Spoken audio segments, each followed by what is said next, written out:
Pernah ngalamin nggak sih, Anda baru aja keluar dari satu sesi pelatihan penting atau mungkin kelas online yang udah dibayar mahal? Mhm. Selama sesi itu, rasanya Anda ngangguk-ngangguk, paham gitu, tapi begitu laptop ditutup atau Anda jalan ke mobil, rasanya tuh kayak ada yang neken tombol delete di otak. Langsung hilang semua ya? Hilang semua, menguap begitu saja. Hmm. Ini kan frustrasi banget ya? Mhm. Nah, sumber-sumber yang kita bedah kali ini itu ngasih ide yang cukup radikal. Gimana kalau masalahnya itu bukan di daya ingat kita, tapi di cara informasinya disajikan? Tepat sekali. Dan itu kesalahpahaman yang paling umum. Kita sering banget nyalain diri sendiri, mikir, wah mungkin saya kurang pintar atau saya nggak fokus. Iya, betul. Padahal riset menunjukkan otak kita itu punya cara kerja yang spesifik banget dalam menyerap informasi baru. Ada semacam urutannya gitu, alur alaminya. Oke, Informasinya jadi nggak punya tempat buat mendarat. mental aja gitu ya? Mental, cuma memantul dan hilang. Jadi ada alasan psikologis yang kuat banget kenapa banyak upaya mengajar itu gagal total. Dan ini jarang ada hubungannya sama kemampuan si pembelajarnya. Oke, jadi ada semacam buku manual buat otak kita pas belajar, tapi seringnya kita abaikan. Terus siapa nih yang berhasil mecahin kode ini? Siapa yang nulis manualnya? Tokoh utamanya itu seorang psikolog pendidikan dari Amerika, namanya Robert Gagne. Dia ini menghabiskan karirnya di militer AS pas Perang Dunia Kedua, di mana dia ditugaskan buat melatih pilot. Wow, oke. Dan harus cepat efektif. Ini bukan soal teori akademis kan, ini soal hidup dan mati. Taruhannya tinggi sekali. Betul. Dia nggak punya waktu buat metode yang nggak berhasil. Nah, dari pengalamannya itu, dia mengembangin sebuah kerangka yang sangat pragmatis, yang kemudian dikenal sebagai 9 langkah pengajaran. 9 langkah. Iya, salah satu sumber Anda bahkan menggambarkannya dengan, menurut saya, indah sekali. Sebagai cetak biru arsitektur untuk membangun pengetahuan di benak seseorang. Cetak biru arsitektur. Saya suka istilah itu. Jadi, dalam pembahasan kita kali ini, kita akan jadi arsiteknya nih. Kita akan membedah cetak biru dari Gagne ini. Mm-mm. Tujuannya supaya Anda pada pendengar kami bisa ngerti kenapa ada metode belajar yang efektif banget, sementara yang lain sia-sia. Dan gimana Anda bisa pakai ini buat ngajak siapapun, atau bahkan diri sendiri, dengan lebih baik. Betul sekali, dan biar nggak terasa kayak baca daftar 9 item yang kaku, kita bakal kelompokkan jadi 3 fase yang gampang diingat. Oke, Kayak cerita aja, ada awal, tengah, dan akhir. Fase pertama itu fase persiapan. Di sini kita nyiapin lahannya dulu. siap-siap ya. Fase kedua itu fase inti. Saatnya kita menanam dan merawat benihnya. Dan yang terakhir, fase penguatan. Di sini kita mastiin tanamannya tumbuh kuat dan berbuah. Baik, mari kita mulai dari fondasinya, fase persiapan. Salah satu sumber pakai analogi yang bagus banget. Fase ini tentang mengolah tanah sebelum menanam benih. Artinya, langkah-langkah ini terjadi bahkan sebelum satu potong informasi baru pun disajikan. Tujuannya cuma satu, manasin otak pembelajar dan bikin dia siap nerima materi. Langkah pertamanya adalah menarik perhatian. Ini krusial. Di dunia yang penuh distraksi kayak sekarang, Anda harus bisa nembus kebisingan di kepala setiap orang. Betul. Dan ini bukan soal teriak paling keras ya, tapi soal memicu rasa ingin tahu. Salah satu sumber ngasih contoh yang bagus banget. Apa itu? Tentang ngajarin nenek Anda bikin akun Instagram. Anda kan nggak mulai dengan, oke nek, klik tombol biru ini. Itu ngebosenin. Iya, langsung teknis banget. Betul. Anda mulai dengan nunjukin foto-foto cucu-cucunya yang cuma ada di Instagram. Atau akun tentang merajut yang pasti dia suka. Tiba-tiba, ini bukan lagi soal teknologi, tapi soal terhubung dengan hal yang dia cintai. Nah, perhatiannya langsung Anda dapet. Oke, contoh Instagram itu personal banget dan efektif buat 1 lawan 1. Tapi gimana kalau skenarionya lebih sulit?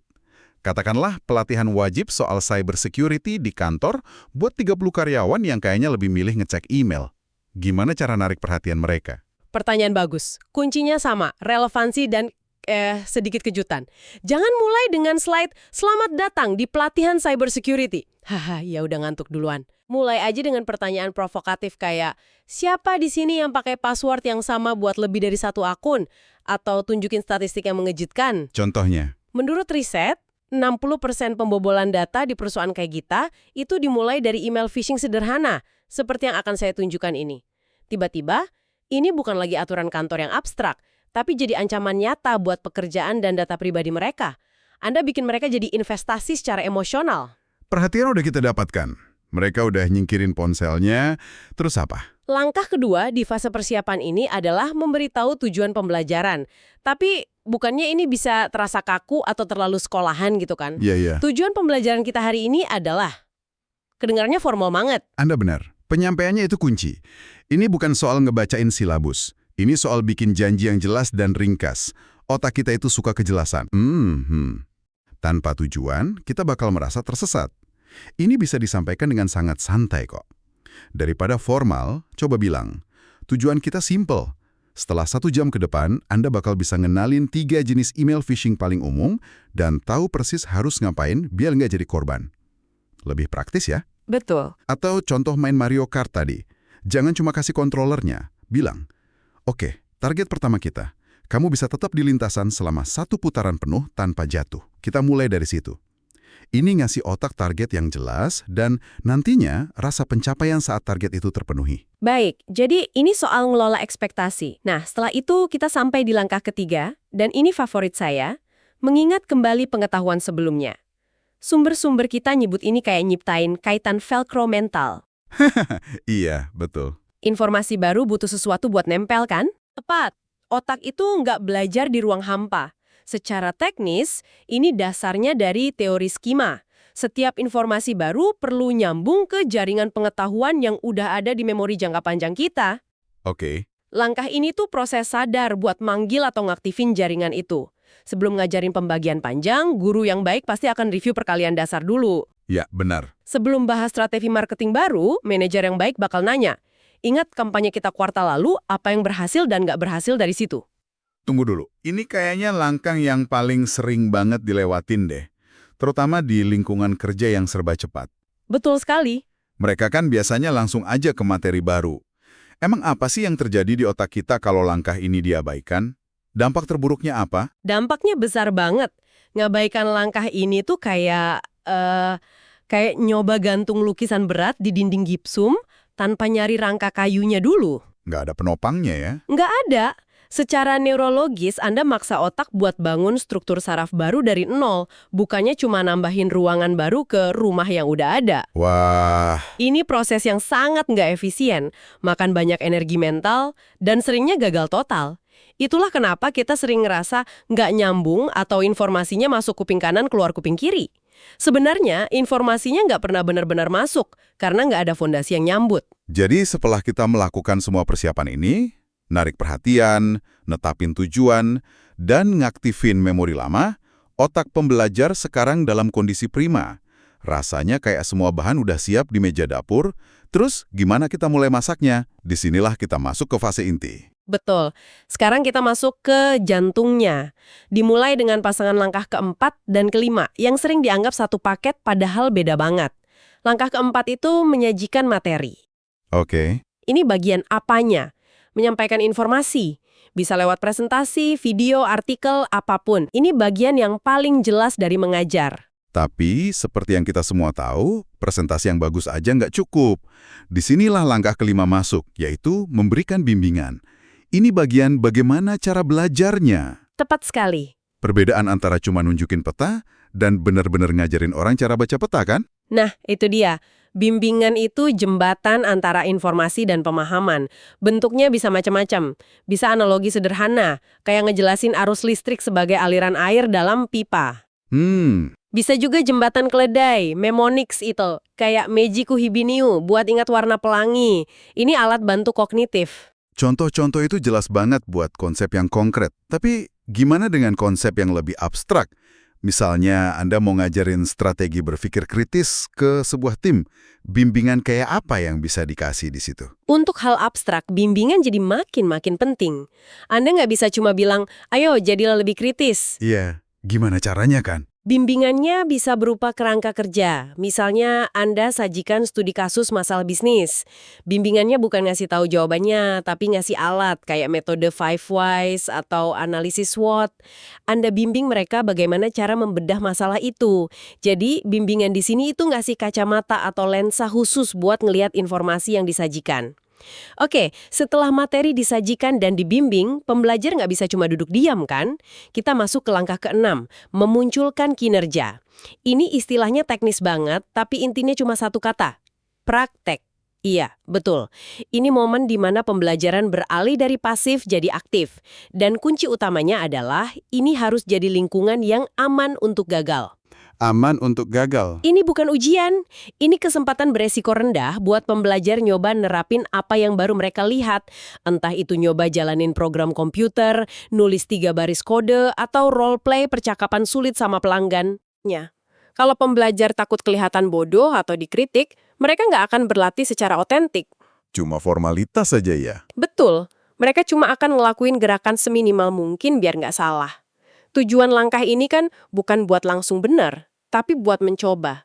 Karena dari mencoba, itulah kita bisa lanjut ke langkah ketujuh, yang mungkin siklus terpenting dalam belajar. Yaitu? Memberikan umpan balik. Praktek nggak ada artinya kalau kita nggak tahu apa yang kita lakuin udah benar atau salah. Tapi ini juga yang paling sulit kan? Memberi umpan balik itu gampang diomongin, tapi banyak manajer atau guru yang takut nyakitin perasaan. Atau sebaliknya ngasih kritik yang nggak ngembangun. Ada jebakan yang harus dihindari nggak di sini? Penting sekali pertanyaannya. Jebakan terbesarnya itu ngasih umpan balik yang evaluatif. Itu salah. Jawabanmu kurang bagus daripada umpan balik yang deskriptif dan konstruktif. Oke, bedanya apa itu? Umpan balik yang baik itu kayak GPS. Dia nggak ngehakimi Anda karena salah belok. Dia cuma bilang rute dihitung ulang. Di persimpangan berikutnya, belok kiri. Oke. Jadi, alih-alih bilang presentasimu kebosenin, umpan balik yang efektif itu, saya perhatiin di 3 slide pertama, datanya padat banget. Mungkin kita bisa coba pecah jadi 6 slide dengan 1 poin utama per slide, biar audiens lebih gampang nyernanya. Lebih spesifik ya? Spesifik, bisa ditindaklanjuti, dan fokusnya ke perilaku, bukan ke pribadi orangnya. Oke, jadi siklus presentasi, latihan, dan umpan balik ini terus berputar di fase inti. Rasanya ini udah lengkap banget, tapi ternyata masih ada satu fase lagi. Gimana kita tahu kalau semua ini udah benar-benar masuk dan siap dibawa ke dunia nyata? Nah, disinilah kita masuk ke fase penguatan. Fase terakhir ini tujuannya buat ngunci pembelajaran dan mastiin ilmunya nggak tinggal di ruang pelatihan aja. Dimulai dengan langkah ke-8, menilai kinerja. Tunggu. Ini kedengarannya kayak praktek lagi. Apa bedanya sama langkah ke-6 tadi? Bedanya ada di tingkat bantuan dan taruhannya. Di langkah ke-6, pas praktek, lingkungannya kan aman buat gagal, dan biasanya banyak bantuan atau petunjuk. Di langkah ke-8 ini, tujuannya buat lihat apakah pembelajar bisa ngelakuin keterampilannya secara mandiri, tanpa bantuan sama sekali. Oh, jadi ini ujiannya? Betul. Ini ujian akhirnya, proyek besarnya, atau presentasi formalnya. Ini momen validasi buat lihat apakah tujuan yang kita tetapkan di langkah kedua tadi udah benar-benar tercapai. Jadi ini semacam pembuktian konsep. Dan penilaian ini bukan cuma buat si pembelajar aja kan? Tepat. Ini proses evaluasi 2 arah. Buat pembelajar, ini konfirmasi tingkat penguasaan mereka, tapi yang lebih penting, buat kita sebagai perancang pembelajaran, ini data yang berharga banget. Maksudnya? Kalau 8 dari 10 peserta gagal di bagian yang sama, masalahnya bukan di peserta. Masalahnya ada di desain pengajaran kita. Iya juga ya. Mungkin bimbingan kita kurang jelas atau contoh yang kita kasih nggak relevan. Akhirnya kita sampai di langkah ke-9 yang rasanya kayak puncak dari semua ini. Meningkatkan retensi dan transfer. Ini ngejawab pertanyaan saya di awal banget. Apa gunanya belajar kalau seminggu kemudian lupa atau nggak bisa dipakai pas benar-benar butuh? Ini tujuan akhir dari semua pembelajaran. Transfer itu istilah teknis buat kemampuan nerapin pengetahuan atau keterampilan di konteks yang baru dan beda. Langkah ini soal ngebangun jembatan yang kokoh dari ruang kelas ke dunia nyata yang ya berantakan. Sumber-sumber kita nyebutin beberapa contoh kayak job aids atau kartu contekan. Tapi selain itu, apalagi contoh konkretnya? Karena ini rasanya langkah yang paling sering diabaikan. Sesi selesai, ya udah, balik kerja masing-masing. Benar sekali, dan itu kegagalan besar. Contoh lain yang efektif banget itu proyek lanjutan yang sengaja dirancang. Oke, seperti apa itu? Misalnya, setelah pelatihan manajemen proyek, setiap peserta dikasih tugas buat ngelola satu proyek kecil di departemennya, pakai metode yang baru dipelajari, terus laporin hasilnya sebulan lagi. Jadi ada tindak lanjutnya? Betul. Bisa juga bentuknya mentorship dipasangkan sama senior buat nerapin skill baru. Atau bahkan diskusi kelompok terjadwal beberapa minggu setelah pelatihan. Bukan buat bahas materi lagi, tapi buat berbagi. Kapan Anda nyoba skill ini dan berhasil? kapan gagal, dan apa pelajarannya. Jadi sharing pengalaman nyata ya? Kuncinya adalah bikin pembelajaran nggak berakhir pas sesi ditutup, tapi menjadikannya sebuah proses yang berkelanjutan. Jadi, itulah 9 langkah Robert Gagne yang kita kelompokkan dalam 3 fase yang jelas. Persiapan, inti, dan penguatan. Ini bukan resep kaku yang harus diikutin huruf per huruf ya, bukan sama sekali. Ini lebih ke kerangka kerja yang kuat dan fleksibel buat ngerancang pembelajaran yang benar-benar berhasil, yang kerjanya selaras sama cara kerja alami otak kita. Entah Anda seorang manajer yang ngelatih tim, seorang guru, orang tua yang ngajarin anak, atau cuma mau berbagi pengetahuan sama teman, kerangka ini adalah panduan Anda. Ini ngubah cara pandang kita dari sekedar menyampaikan informasi, jadi merancang sebuah pengalaman. Dan itu yang mastiin pembelajaran bukan cuma sebuah peristiwa sesaat, tapi jadi perubahan yang bertahan lama. Sebagai penutup, kami punya satu hal untuk Anda renungkan. Coba pikirkan kembali deh. Terakhir kali Anda benar-benar kesulitan belajar sesuatu yang baru. Mungkin pas nyoba software baru yang rumit, atau memahami konsep investasi, atau bahkan belajar main alat musik. Sekarang, coba lihat pengalaman itu lewat kacamata 9 langkah ini. Langkah mana yang kira-kira kelewat? Apakah perhatian Anda nggak pernah benar-benar ketangkap di awal? Apa tujuannya nggak pernah jelas? Atau mungkin Anda dikasih banyak teori tapi nggak pernah dikasih kesempatan buat latihan dengan umpan balik yang memadai. iya, Mengidentifikasi langkah yang hilang ini bukan cuma latihan akademis loh. Ini adalah kunci buat jadi pembelajar yang lebih efektif dan mungkin jadi lebih berempati sama diri sendiri saat proses belajar terasa sulit.